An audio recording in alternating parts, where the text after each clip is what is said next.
Let's bring our palms together and close your eyes. Bring your awareness into the center of your eyebrows. Take an inhale in through your nose and a long exhale out. Bring your awareness to the center of your eyebrows, into the Chittakash, the mind space. As we move into this knowledge of the chakras and the planets, of how astrology and yoga connect us all, let's keep our mind open, allow the knowledge to come in, and all from a place of kindness, compassion, and love. May this information help us on our journeys and empower us to share love with others. One more deep inhale and exhale. Release your hands and slowly open up your eyes. And welcome everyone to episode 3 of our Astro Yoga Chat. My name is Kate and I'm here in Red Hook, Brooklyn. And I'm Natalie and I'm here in Vienna, Austria. And we're really happy that you're back because we're in our chakra series. And today we're going to talk about Swadhisthana chakra. Yes, so Kate, so maybe we start with our little chart that we have. So we can have a look. Last time we talked, of course, about the first chakra, and that's Muladhara. And it was connected to the legs, to the feet, and we connected it with the planet Saturn that is all about, stability, security, boundaries, more like the difficult things. And now we move up one level to the second chakra today, Swadhisthana or Swadhisthana. And we connected to the planets Jupiter and Venus. I would say a little bit more to planet Jupiter, but we'll also talk about Venus. Good. Great. And, Swadhisthana chakra is this, so where it's located, energetically located in your body, is right in around your pelvic floor area. So think of like your hips, like where your sexual organs lie. It's this place of, think of one hip bone to the next hip bone, and then make a little bit of a semicircle, and it's right there within your pelvic floor area. And Swadhisthana chakra, the definition is like the place of sva, of one's own place, of oneself. And whereas the first chakra was all about, it was like more of like your tribal chakra, like your foundation. This chakra starts to develop where you develop your own tastes, your own likes in life. This is where we explore our, I'm sure you guessed it already, like your sexual urges, like the feelings that you have within your own self. It works very well with Muladhara chakra. It's right on top of it, and they work together. This is such a interesting chakra because for many reasons and for many people, this chakra sometimes the energy in this space may be a little dull. Right? So maybe a little not so lit up.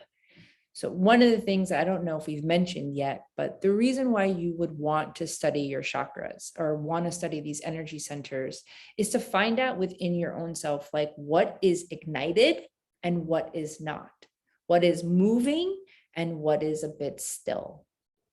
So not to say that everyone doesn't have sexual urges or like, our Swadhisthana chakra is not working, but it is a place where we sometimes overlook, and for many reasons, culturally, like maybe we don't want to talk about it, it's private, and it's not just about sexual things, it's also about like your own personal likes and dislikes in the world.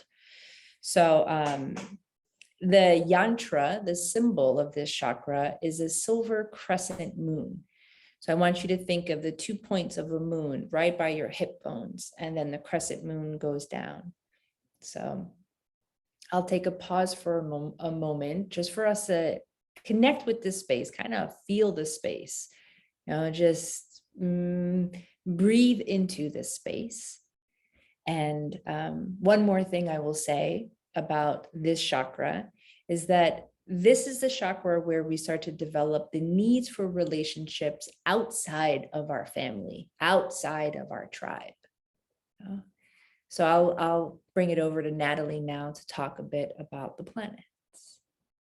Yes, actually, I wanted to also say, I always think it's very interesting when we talk about the chakras, is like if there is excess energy or it's like a little bit deficient, like, so it has to do with emotions and pleasure and sexuality. So there's like sexual addictions on one side and needing a lot of pleasure, you know, hunting for pleasure in any way, like maybe even eating and stuff like this, or not being able to enjoy your life is on the other side. And it's very interesting that it's connected to Jupiter and Venus. I would say maybe a little bit more to Jupiter, but that they are linked together is so interesting. So Venus, Shukra, is of course the planet of pleasure and beauty. So when you look at a chart, wherever Venus sits gives you an indication what that person really likes, enjoys. So I have Venus in Cancer.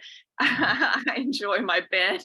I enjoy family. I enjoy relaxing and having, like, you know, a feeling of security with people I love. But there's like a Venus, for instance, in Aquarius that likes to be very different and very free and very independent. So that's where we see our pleasure principle. And Venus also is about values and self-worth. And when we connect Venus and Jupiter, it's so interesting because that's how we predict pregnancy. And it's in the area of our sexual organs. So each time Jupiter makes a certain aspect to Venus, that's a time where a woman can get pregnant. And I predicted so many babies already. It really works. It really works. Jupiter, on the other hand, Jupiter is Guru. So Guru is the teacher, like more the spiritual teacher. It's all about philosophy, your beliefs, higher education, traveling. And of course, he's the big guy. So it's all about expansion and more and growth. And when you have, for instance, Jupiter in the first house, that can mean, you know, that you put on weight. And it's about opportunities and abundance, optimism and all. So yeah, they are very interesting. I'm wearing yellow. Yeah, Jupiter's color is yellow. His day is Thursday, and he owns the signs Sagittarius and Pisces, and he does very well in Cancer. Yes. When we talk about Swadhisthana, it's interesting that it's connected to a type that's called the lover or the oral type. So people, whether they have it in excess or deficiency, they have a strong need to connect. So as you said, it's about, you know, on a level meeting people already, having connections, and they have a very strong need to merge with people emotionally, and they can be very giving. And then also the Swadhisthana chakra, the element of this chakra is water. So there's always this element of like moving, and with the moon, so water and moon, like in this chakra. And something to talk about as well is that it's been known and been told that this is where we store our unconscious mind.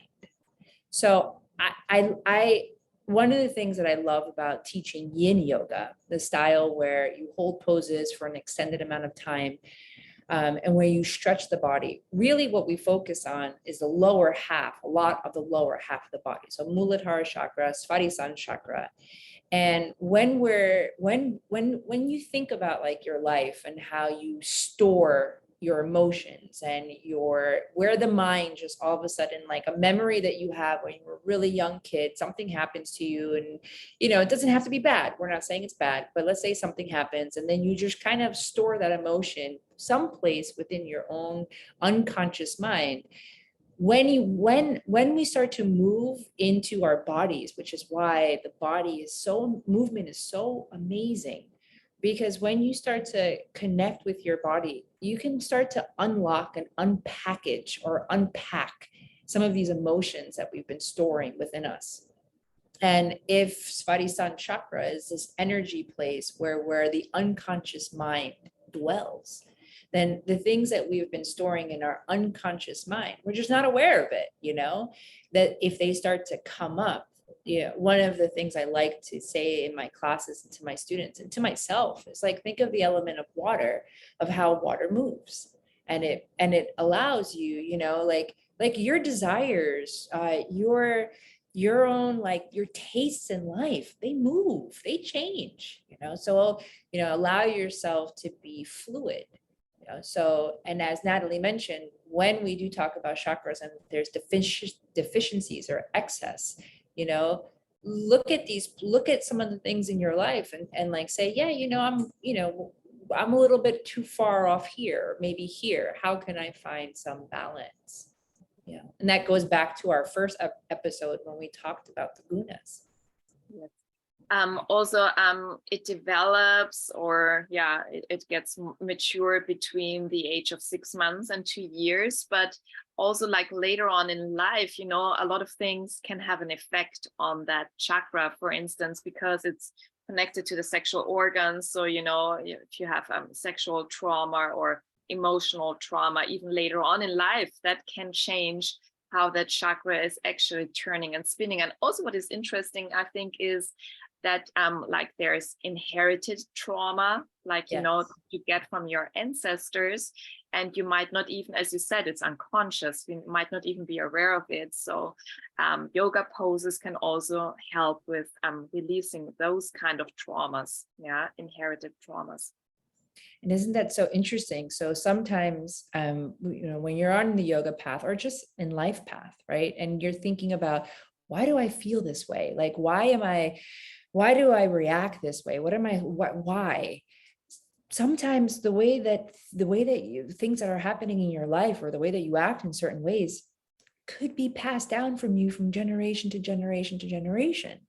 There was an interesting thought that I had this week that was sparked by this idea of like constantly trying to heal yourself. Like, let's say if we're trying to figure ourselves out all the time, and like sometimes, it's the balance of things. So it's just like, yes, of course, work with healing yourself, like, but also work with accepting yourself, and then not trying to get to the root of everything and say like, well, I need to figure out when this happened to me, at what age, at what time, and why. And almost in a sense, like, this is also a beautiful reminder to move like water and to just flow sometimes in life, like we don't know. Maybe the reason why I am the way that I am is because 5 generations ago, my grandmother my great grandmother was, in a situation, and that information got stored in her DNA. Yeah, exactly. And, that's what they're actually saying now. Like when you have huge experiences that are very emotional, that does alter your DNA at that moment. Yes. And what is also interesting, with inherited patterns is you always see, who's like family members, because they share certain traits in their horoscope. It's not always like exactly the same thing, but they have maybe different aspects between planets. But like a mom would like give a certain lesson to the daughter, or the father to the daughter, so that they also have to work on it, So, and they're usually a mixture between the parents, That's awesome and beautiful and also scary.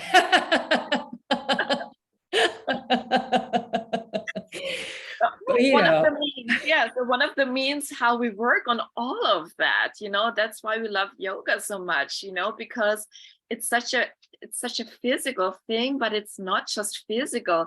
We move the body and we get into an energetic body, and we move the emotions and all of this, and it feels good physically afterwards, but everything is just moving and releasing. And when I did my teacher training, back then in Los Angeles, I had nightmares for almost the entire year, because doing yoga twice a day, so much came up. Yeah. So it's very relieving, and that's why we do it. Do you remember, Natalie, when we were doing, when I was teaching the level 2 yin, and you came to New York, you were in New York, and you were taking the level 2 at Pure Yoga with me. And a lot of this was chakras. So we were doing a lot of meditation, and it was like, I just remember how you were so sensitive, not in a bad way, in a real way. You were very sensitive to all of the emotions and the feelings that were coming up, and the dark room. So I Oh, remember at some point I like said to you, I was like, come over here, come and sit right next to me. And it was almost like our bodies were almost touching as you were like right there, because you felt it all. Like you were just, and this is what happens when you start to develop this connection with the energy within you. yes. Yeah. So, Kate, Yeah. do you want to like talk about a few poses that people can do to work with their second chakra? Yes, absolutely. So I mentioned yin yoga and how the first and second chakra in yin yoga, we target a lot on the hips. So your hips are considered like, not considered, but your hips are like the most densest area in your body when it comes to connective tissue. So, and if the first and second chakra are developed at such a young age, and where a lot of our tastes and our desires and our kind of almost in a way, our stuff is stored, these couple of poses that I'm going to share are beautiful opportunities for you to breathe and connect with this space. So these poses, I'll show you the first one that I want to talk about. This is child's pose. And hold on, stop share. That is not child's pose. Was it child's pose? Oh, you see it? Okay, good. Good, because I can't see it, but that's technical, whatever. But you can see child's pose, Natalie? You can see Yes. it. And the nice thing about yin is you can spend, a few minutes in that pose, and really, as you said, breathe and let go. Yes. So with your knees wide open, and if it bothers your knees, put something underneath of the knees or put something underneath of the hips. And you can be in this posture anywhere between 3 and 7 minutes. You can just hold it and breathe. And if the arms forward is too much, just bring the elbows closer towards you. But you will access the inner thighs, the groins, and this area right there in between the legs. So that's one pose that we can do that would activate Swadhisthana chakra. By the way, it's also so relieving for the back. It's a really good thing for the back at the end of a long day. Yes, absolutely. So this pose is, can you see this pose? Great. So this is called Sleeping Swan, which is what we know in a more vinyasa style class as pigeon pose. And in a vinyasa class, you hold pigeon for what? Like, let's say 30 seconds or so. In a yin setting, you'll hold it between 3 to 5 minutes, which is a whole nother ball game. After your body is up, then you lay down onto, your chest will lay down. That first pose exactly is called swan pose. And then it's a sleeping swan. And again, you're like in the space between the belly button and the tailbone. So there's a lot of energy and something that happens a lot in sleeping swan is that people will cry. Tears will start to flow. And I like to think of it as we're accessing Swadhisthana chakra. As the tears flow, water is coming, water is moving, and tears are not a bad thing. Tears is, when you cry, it's been said, my teacher would say to me, crying is like, cleansing of your soul, so it's not a bad thing. And the final pose that I would like to share is more of an active pose, and this is called chair pose. This is where you're seated down, your heels are on the floor, and you're lifting your arms up, navel is drawn in, and you are connected. You can feel this space between, once again, your Muladhara and your Swadhisthana chakra, and it's going to ignite a bit more fire. But this is a pose to definitely do when you're looking to connect with a bit more action. So this is a more yang pose to practice. But I mean, basically, you can just pick any hip opener pose, right? Like any seated pose, like Janusirsasana, or like in a flow class, like all the externally rotated standing poses, like a warrior two or a triangle, or an extended side angle. So everything where like one leg or both, you know, is externally rotating in the hip socket, the thigh in the hip socket, that's actually where you're accessing that area. So yes. Yeah, definitely. Definitely. And Kate, so we got some feedback from last time from somebody who did the homework.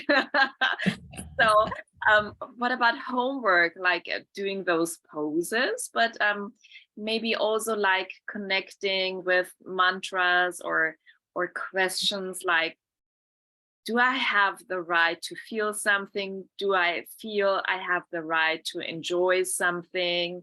Is life pleasurable?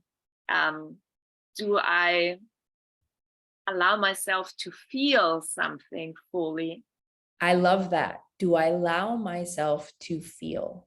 Do I allow myself to feel pleasure? Yes. Do I allow myself to feel pleasure? Or even pain, you know, I heard something very good this week, and it was like, when you don't allow emotions and feelings to come up, to look at them and then let them go by, they actually stay, and then you really need to release them and they can stay forever. So each time actually something comes up, like, what is it? Look at it and then let it go and pass. So, you know, you should allow yourself to feel what it is. I agree. That's great. So our homework is, you know, do I allow myself to feel pleasure? Do I allow myself to feel pain? And there, which we haven't gotten into, but perhaps we can start and we'll do it moving forward. But there is a mantra. So Bij mantra, there's a Bij mantra attached to each chakra. And the sound of this, there's sound that evokes this energy center. And the Bij mantra for Swadhisthana is Vum, Vum. So take a comfortable seat, you know, perhaps this is part of your homework. Take a comfortable seat and close your eyes, connect into the space in your pelvic floor, and just close your eyes and mentally repeat Vum, Vum, Vum, and just see if that sound starts to ripple your water within, and you start to feel this energy center and allow yourself to feel what you feel. And you can even visualize the color orange in that area of your body. Mm-hmm. Yes. So I think that's good homework. I think that's good homework too. Yeah, so give us some feedback, you know, let us know if the homework's working or if you have some other questions about the first or second chakra. And next week we see you with the third chakra, I would say. Thank you everyone for tuning in, and we will see you next week. Namaste. Namaste.